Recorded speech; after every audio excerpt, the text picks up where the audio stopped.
Bismillahirrahmanirrahim. Assalamualaikum warahmatullahi wabarakatuh. Saudara-saudaraku kaum muslimin wal muslimat rahimani wa rahimakumullah. Alhamdulillah wa syukurillah, pada kesempatan pagi yang cerah ini insyaallah saya akan memberikan beberapa fakta yang terjadi di sekitar kita tidak jauh, yakni tentang usia pernikahan. Jika kita perhatikan dan bahkan telah banyak dilakukan penelitian bahwasanya pernikahan orang-orang tua kita dulu itu berumur lebih lama daripada pernikahan saudara-saudara kita yang baru-baru ini. Pernikahan orang tua kita dulu bisa sanggup bertahan sampai 60, 70 tahun bahkan lebih, dan dengan masa yang panjang itu mereka tetap diliputi oleh kebahagiaan. Tetapi sangat disayangkan pernikahan-pernikahan sekarang justru terjadi sebaliknya. Banyak di antara mereka yang hanya bertahan seumur jagung. Ada juga di antara mereka yang harus berusaha sangat keras hanya untuk mempertahankan pernikahan sampai 5 atau 10 tahun. Nah, kenapa hal ini terjadi? Boleh jadi kemungkinan itu ada 3 hal. Yang pertama adalah pernikahan orang tua kita dulu, mereka bukan menikah dengan latar belakang karena yang dinikahinya itu cantik atau tampan, banyak uangnya, atau populer, atau mohon maaf hanya masalah seksual semata. Nah, tapi itulah yang terjadi pada pernikahan sekarang ini. Mereka menikah justru karena ketampanan atau kecantikan, karena harta, atau masalah seksualitas semata. Nah, sementara karena niat orang tua kita dulu menikah itu semata-mata menjalankan sunnah Rasulullah SAW, menyempurnakan setengah agama, sehingga dengan niat yang benar maka usia pernikahan pun menjadi langgeng. Nah, ini harus menjadi cermin bagi kita. Hendaklah setiap pernikahan itu diluruskan niatnya semata-mata ingin melaksanakan sunnah Rasulullah SAW, bukan hanya karena dunia semata. Karena kecantikan, ketampanan akan pudar dengan berjalannya waktu, begitupun harta akan selalu merasa kurang, dan masalah popularitas juga sama, lambat laun akan memudar. Itu yang pertama. Kemudian yang kedua,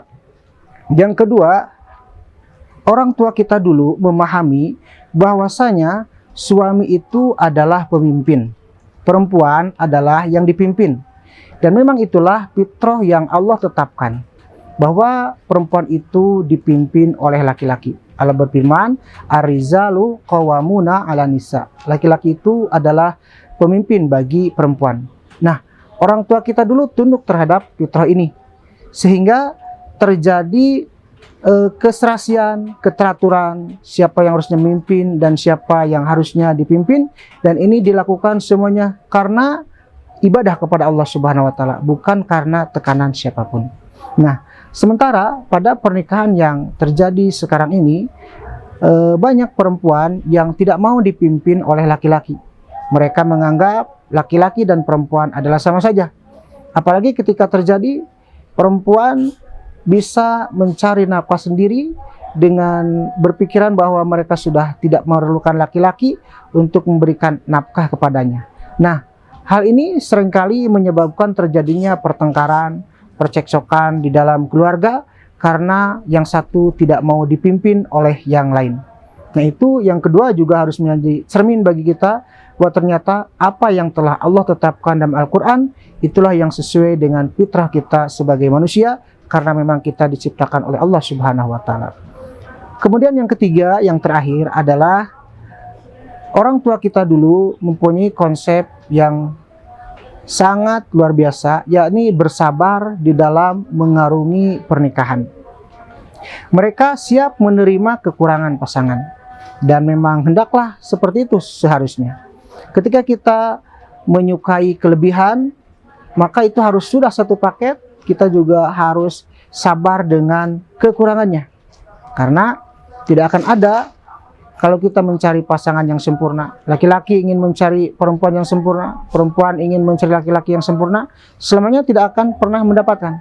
Karena memang Allah menciptakan kita itu adalah untuk saling menyempurnakan. Nah, maka hendaklah kita ketika menikah bersabar dengan kekurangan pasangan kita. Dan itulah yang nantinya akan menjadikan rumah tangga itu langgeng. Nah, tidak sedikit pernikahan pada yang terjadi sekarang ini adalah kebanyakan menuntut hak masing-masing, tetapi lupa bahwa mereka juga mempunyai kewajiban.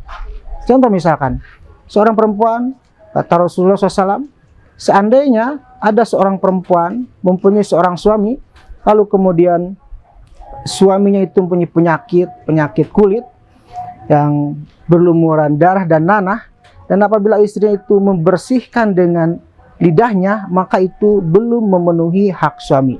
Nah, ini bagaimana betapa besarnya hak suami di hadapan istri. Maka Allah Subhanahu wa taala menjanjikan pahala bagi seorang istri yang taat kepada suaminya. Rasulullah SAW bersabda, "Fa innahu jannatuki au naruki."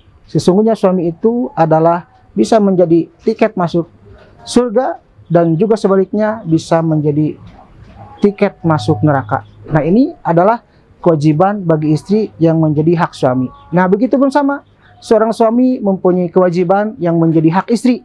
Di antaranya mereka memberikan nafkah, mereka harus mendidik, mereka juga harus memberikan ketenangan, mereka juga harus mengayomi, dan itu juga banyak tidak didapatkan oleh perempuan yang pada itu adalah hak bagi mereka. Nah, itulah di antara tips yang harus kita ambil daripada pernikahan orang tua kita dulu. Mudah-mudahan pernikahan kita ini bukan hanya pertemuan yang terjadi di dunia saja, tetapi pasangan kita pun menjadi pasangan kelak nanti di surga. Wallahu a'lam bishawab. Barakallahu li wa lakum. Assalamualaikum warahmatullahi wabarakatuh.